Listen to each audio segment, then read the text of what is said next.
How to fix Facebook Messenger notifications. Hey everybody, welcome back to our channel. This is your solution guy Bimal. In today's video, I will simply show you the way on how you can actually fix the notifications on Facebook Messenger. But before we get started, as always, if you are new to our channel, to make sure to leave a like, hit that subscribe button, and without any further ado, let's get started with today's video.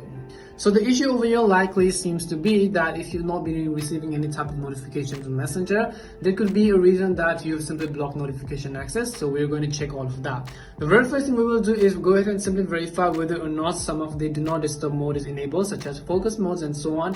What they do is they are going to simply block your notifications on your phone. So simply make sure that is not the case. And once you verify that, we will simply go ahead and then launch the settings app. And as we launch the settings app, we'll go ahead and then simply look for the option called apps. Once you select apps over here, we'll go ahead and then again simply look for Messenger. So go ahead and then tap on the Messenger button. Tap on Messenger once you find it, and over here at the very top you can see notifications. Tap on notifications and make sure that it is actually allowed. So right over here you can see show notifications. If it's set to deliver quietly or so on, you want to make sure it is set to allow sound and vibration. You also want to make sure you have enabled the badges, and you can also actually set the notification categories such as notification sounds on and so on. Or else for the individual notification sound, what we will do is tap on notification categories.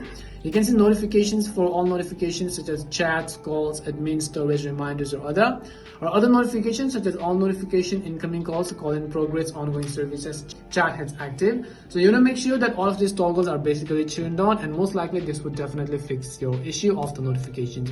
Hopefully this video helped you in either way. If it did help you, make sure to leave a like and subscribe to the channel. If you have any more questions, queries, or doubts, simply also make sure to leave them down. Thank you very much for watching till the end, and see you soon in our next video.